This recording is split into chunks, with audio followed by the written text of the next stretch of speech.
Hi, everyone.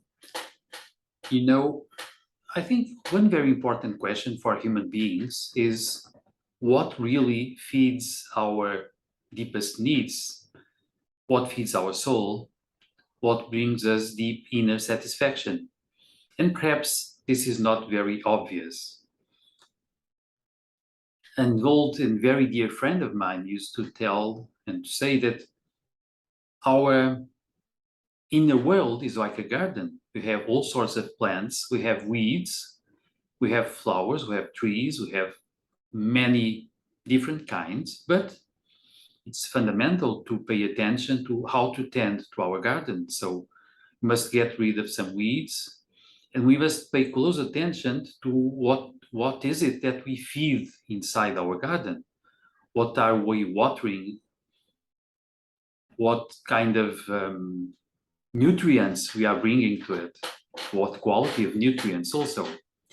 And indeed, if we have a garden, if we get rid of the weeds, the birds, air currents, and other factors can bring back to the garden some seeds, and weeds will grow again.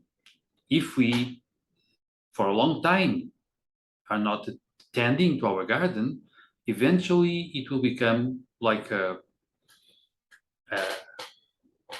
not a forest, but like a place that becomes sort of chaotic, where all sorts of plants grow without measure, without losing harmony sometimes. Or perhaps sometimes the nature will bring harmony to it in a natural way.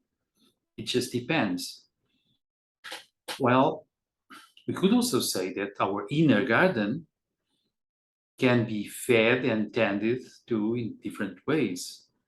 We can perhaps find some inner nature that will take care of our inner garden, and in a very natural, spontaneous way, will bring everything into harmony.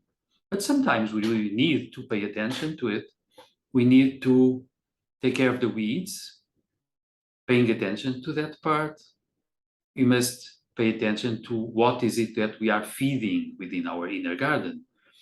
Now, the thing is that as we learn from some millionaires who eventually commit suicide, some people who are very rich and still miserable, that material possessions, material goods may be helpful sometimes, useful, interesting. Many times they are far from being enough to bring us deep inner joy and even happiness.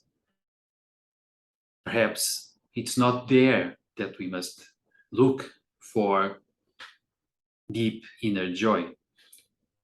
The thing is then, what kind of nutrients can help our soul grow, thrive, expand, and feel great? Now, I don't think just thinking about it, having emotional experiences, going to places, acquiring goods will be enough. Another analogy that I like to pay attention to is the fact that in the past, just a soup would have something like 70% more good quality nutrients that the soup we have nowadays, because the soil is not so rich as it was previously. So when we grow some food in some impoverished soil, we don't get the same quality of food. And then we get hungry, we eat more, perhaps we become obese because our organism feels it has not enough nutrients. So we need more, eventually desperately searching for nutrients. Psychologically and spiritually speaking, we might do a little bit of the same thing. We have a world full of with temptations, but of emotional stuff, sensory input of many kinds. We are bombarded actually by all sorts of demands, advices, with all sorts of stimuli, and still we feel hungry many times because we are not getting what we really need. So perhaps we need to feed really our soul, not just temporary emotions, not just experiences, not just thoughts here and there. And of course, probably we need to actively search for something. It's our inner quest.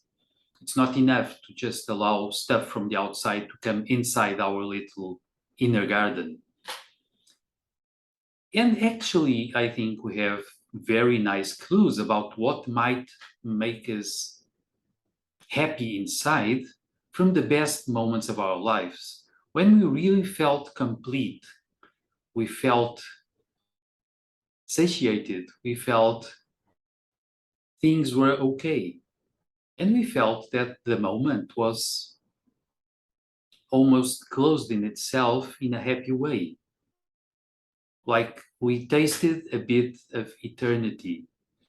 Usually those moments are moments, well, where culture really struck, when we really felt ecstasy with beautiful things, with deep wisdom, with intense beauty, with harmony.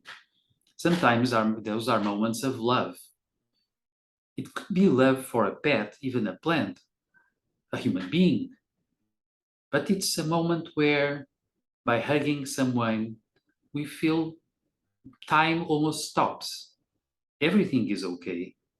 In a way, we have the right feeling, and our soul is sort of rejoicing. Well, those moments are very important for us because they give us clues about what is the right food for our soul. I think it comes mostly from beauty and culture and philosophy and wisdom, from intensity of consciousness, indeed, not from momentary satisfactions of many, many kinds. They might come in huge numbers, and we still might become obese with poor quality food for thought, for emotion, for body experiences that is not really nurturing our soul. So let's pay attention to this. Let's make sure we find the right nutrition to our soul. And this is what I wanted to talk about. So, as usual, if you like, comment, share, subscribe the channel. I'll be around.